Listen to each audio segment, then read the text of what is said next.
said about finding the God within you. How does yoga and meditation help you do that? You see, for people of all religion, there's a big challenge that comes from scientific people. You said, where is your proof? How can you be sure? How can you be sure about God and this thing that you say your essential nature is God? Inside you there's your essential being is God. How can you be sure about that? It's just made up, isn't it? It's just fuzzy stuff. How can you be sure? So the Hindus say, this is very ancient. They say we give you an experiment.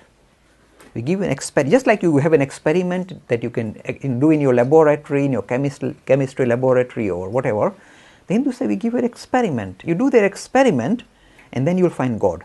You say, experiment to find God?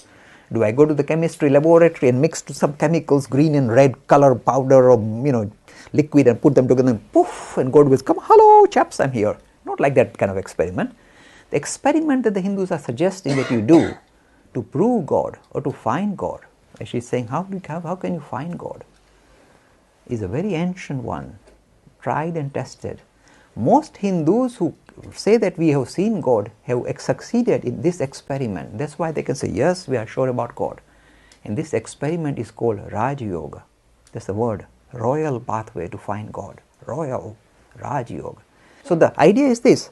It says that the rule sounds very simple, and yet is very difficult experiment, because if suppose you can do this experiment, you can find God. Simple as that. You say, what more do I want? This is fantastic. Good news here. I want to find God, and there's a simple experiment. Oh yes, but the experiment appears very simple, the most difficult.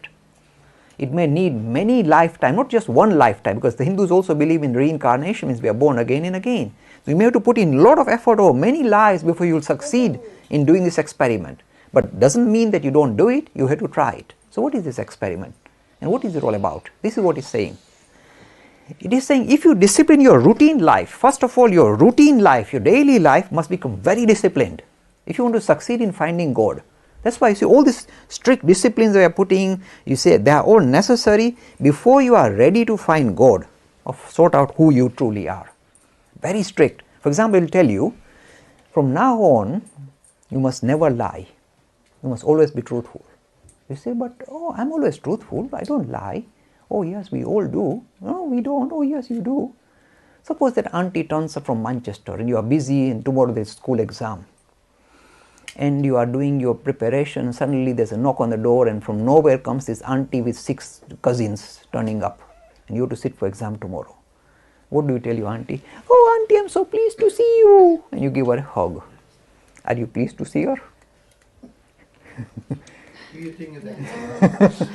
Let me just tell you. The reason is this. Through diplomacy, through carelessness, suppose I tell you, I'll see you tomorrow. Because I'm hoping to see you tomorrow at school, let's say. But suppose tomorrow she has got flu.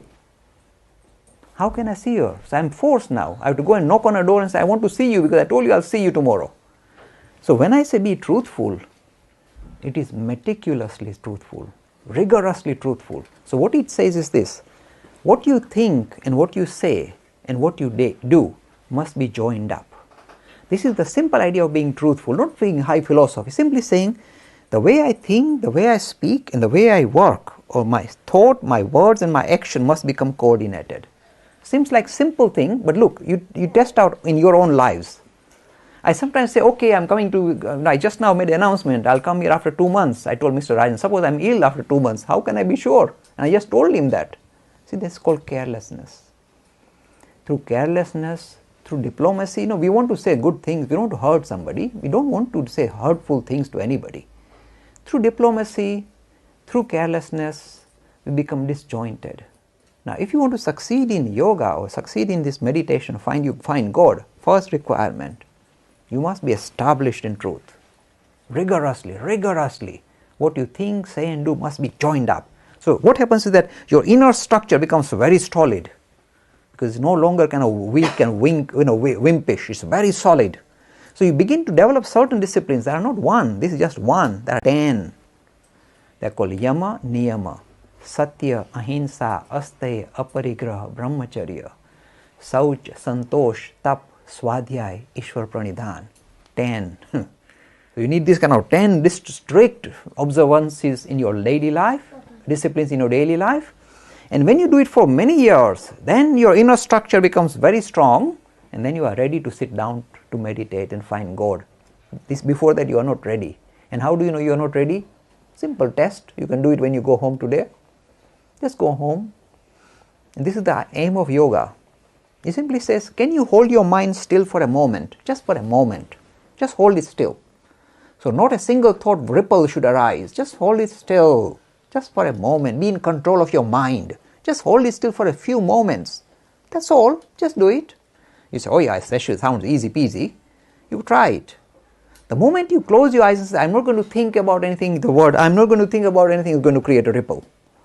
It never stops. It's like going to the seaside and said, all the waves stop. The waves don't stop. They overwhelm you. In the same way, when you try and close your eyes and meditate, the waves that come, unstoppable, they keep coming and knocking you out. And there is no way. The moment you try and stop one wave, you create another one. Straight away. Straight away. Now this is unstoppable. You say, now I want to stop it. And the aim of yoga is very simple. This is Raj Yoga. Second verse of Patanjali Yoga Sutra. Chitta Vritti Nirodha. Just stop the mind from modification for an instant. See what I have, magic. Just do it. But to do it, you need many lifetime of effort. This is why you have these strict disciplines, truthfulness and satya and ahimsa and abstain. You need to impose it on yourself. Do you know why you do that? Not because you are a spoiled sport, but you said, look, I want to catch God. I want to find that I am God, isn't it? I'm going to impose this severe discipline on my routine life on a day-to-day basis until I become structured, strong, and able to control my mind. And then when I close my mind, I can go into deeper state of meditation like that. This is the aim of yoga. So the answer is very simple. Just hold your mind still. You don't create a God. You don't conjure up a God in your mind. That will be silly. That's like daydreaming. You don't conjure up something. Don't just, oh, I'm thinking about vision. It doesn't work like that. You hold your mind still and God appears.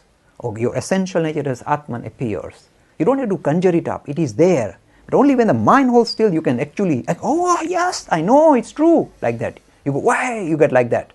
You get a hit. Your fuses are blown.